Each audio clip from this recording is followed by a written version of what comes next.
The cold autumn wind cut straight through Emily's thin jacket, scratching at her fragile shoulders like invisible claws. The gray asphalt beneath her worn sneakers felt like the only solid thing in a world that had never offered her stability. At 12 years old, Emily had already learned how to survive in places where most people would have given up. She wasn't a typical homeless child. There was something different about her, something fierce. In her hazel eyes burned a stubborn spark of determination that refused to die, no matter how cruel life became. Every morning, she woke up before sunrise, long before the city fully stirred to life. She searched for empty cans and bottles in trash bins, collected scraps that could be exchanged for a few coins, and sometimes quietly asked strangers for spare change. But she never begged with desperation. She never cried. She never allowed herself to look broken. Her hands were covered with small cuts and bruises. Her cheeks had grown sharp from constant hunger. But her spirit remained untouched. That morning seemed no different from the others. The city slowly awakened. Car engines hummed. Coffee shops opened their doors.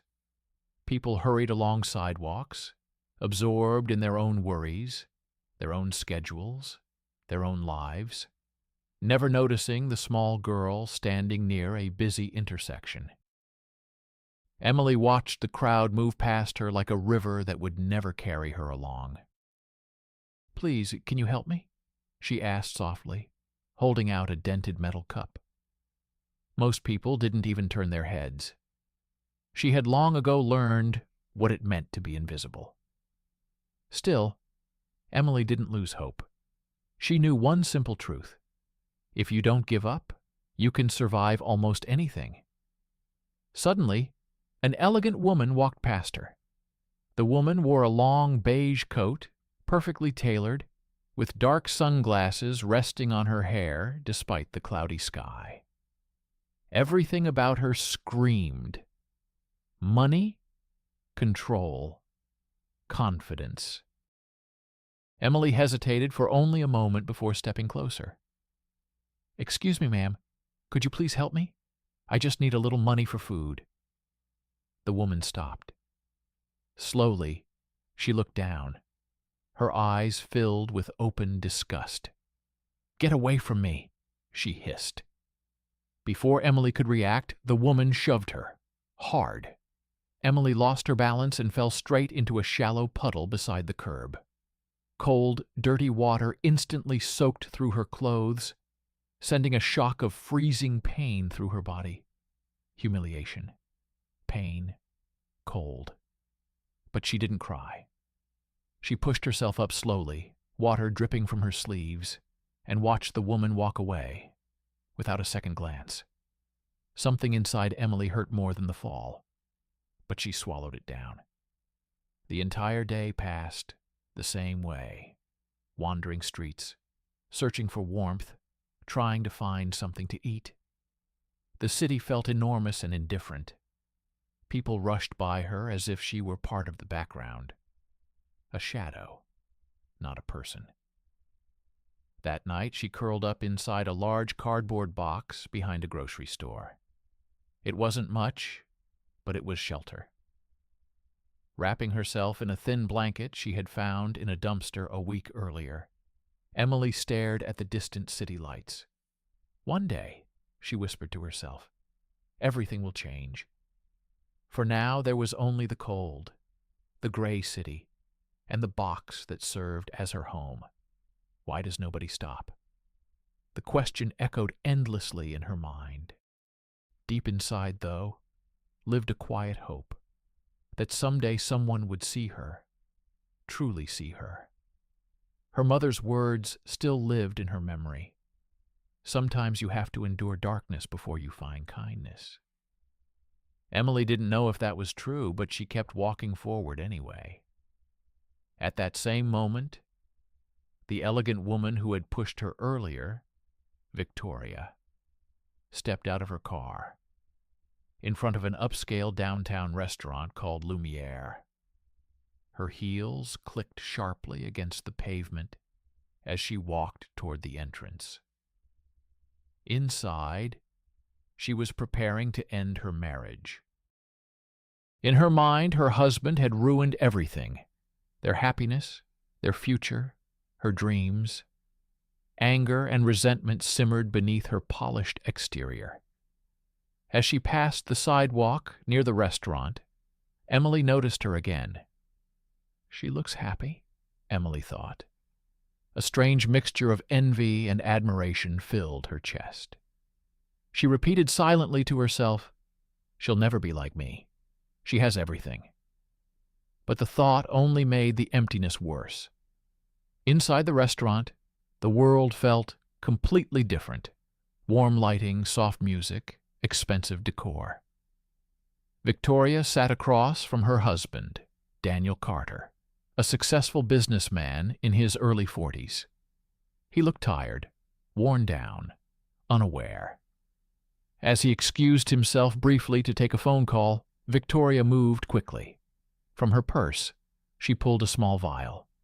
Her hands were steady. She poured the contents into his salad dressing and stirred gently. No one noticed, except Emily. From outside the window, standing near the glass, she had seen everything. Her heart dropped. That's not food. That's danger. Shock froze her for a moment. Then instinct screamed inside her. Do something. But what could she do? She was just a homeless kid. Still, she couldn't walk away. Emily ran inside. Her small body trembled, but her voice came out loud. "Sir, don't eat that." Daniel turned, confused. Victoria's expression transformed instantly into ice. "Get out of here," she snapped. But Emily didn't move. Then Daniel suddenly coughed. His face went pale. The first symptoms hit fast. People started shouting, "Call 911!" Victoria tried to speak, but panic flickered in her eyes. Emily grabbed a waiter's phone. "Someone's poisoned!" she yelled. Within minutes, paramedics arrived. Daniel struggled to breathe as they rushed him onto a stretcher. "I'm going with him," Emily said firmly. To her surprise, the medic nodded. Maybe it was the determination in her eyes. Inside the ambulance, she watched them fight to save his life. "Who are you?" one medic asked. Emily hesitated only a second. "I'm his daughter." The words hung in the air. She didn't know why she said it. But she knew one thing. She wasn't going to let him die. The ambulance siren cut through the evening traffic as flashing red lights reflected across Emily's face. She sat pressed against the wall of the vehicle, her small hands clenched into tight fists, watching every movement the paramedics made. Daniel's chest rose and fell unevenly. Tubes, monitors, oxygen, everything looked frightening and urgent. Emily had never been inside an ambulance before. The smell of antiseptic filled the air. But she didn't look away. If she looked away, something bad might happen. She was sure of it. "Stay with us, sir," one paramedic said firmly. Daniel's eyelids fluttered. For a brief second, his eyes met Emily's. There was confusion there, pain, and something else, trust. That moment sealed something invisible between them. At the hospital, chaos took over. Doctors rushed Daniel into the emergency department, while nurses asked rapid-fire questions. "Family?" Emily swallowed. "I'm with him," she said quietly. No one questioned it. There was something about the way she stood, determined, unshakable, that made people accept her presence. Soon Daniel disappeared behind the doors of the intensive care unit, and Emily was left alone in the hallway. The adrenaline faded, replaced by exhaustion. She sat on a hard plastic chair, swinging her legs slightly above the floor. Every footstep made her flinch. Every sound from behind the ICU doors sent a wave of anxiety through her chest. Why do I care so much? She wondered. He's a stranger. But deep down, she knew the answer. For the first time in years, someone had looked at her, not with disgust, not with pity, but with attention. And she couldn't walk away from that. Inside the ICU, doctors worked quickly. The poison Victoria had used was complex, a carefully planned chemical mixture designed to mimic natural cardiac failure.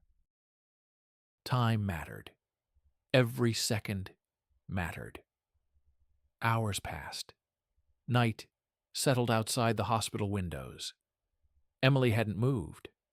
A nurse in blue scrubs kept glancing at her from the reception desk.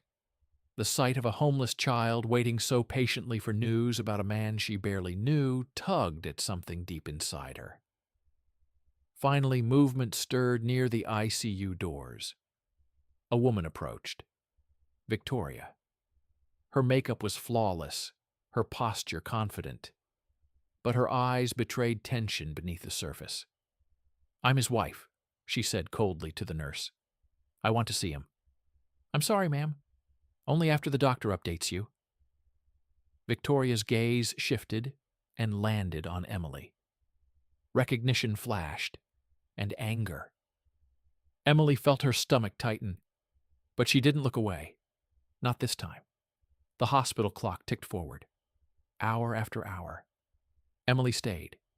A man in a dark coat eventually appeared in the corridor. Detective Marcus Reed. Mid-50s. Sharp eyes. Calm presence. He scanned the hallway, then stopped when he saw Emily. Something about her posture told him immediately. She knows something.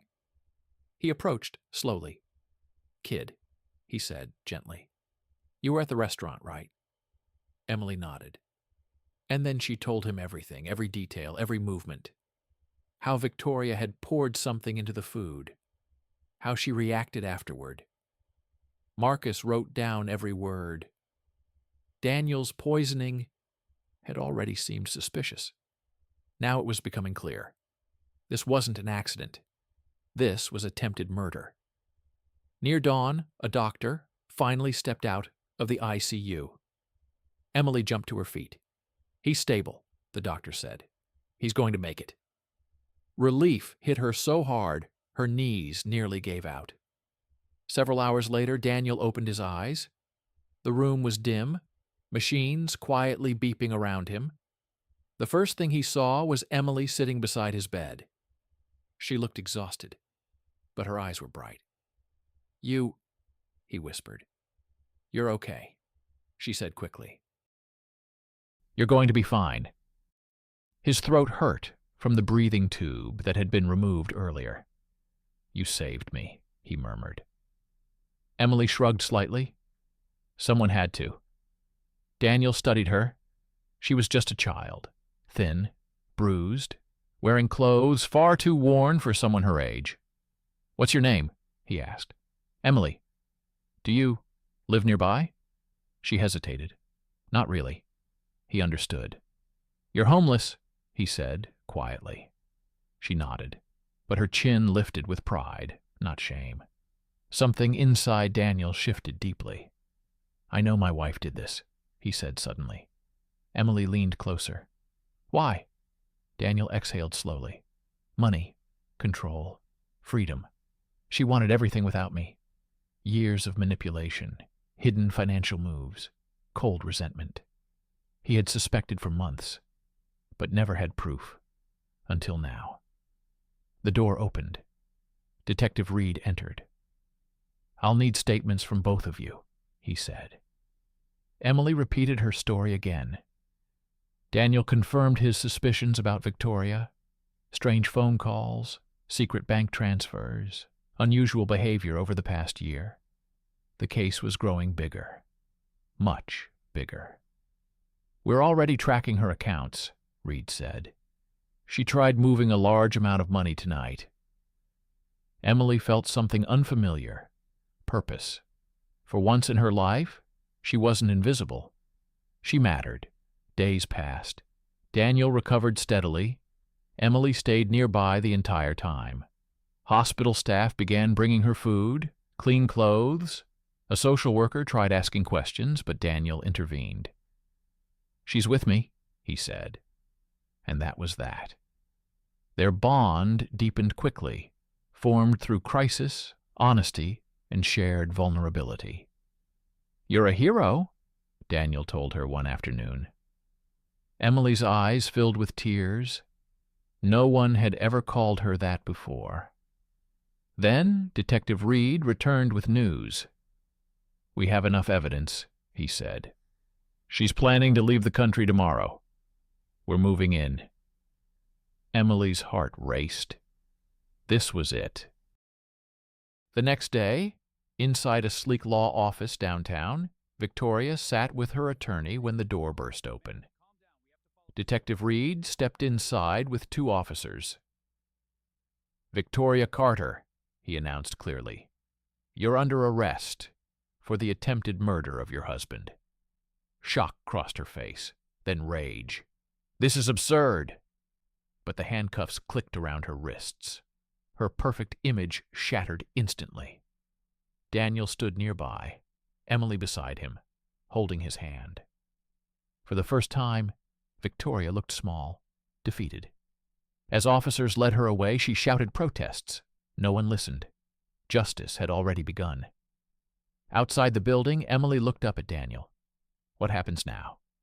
He smiled gently. "Now, everything changes." And it did. Sunlight filled the living room of Daniel's home weeks later.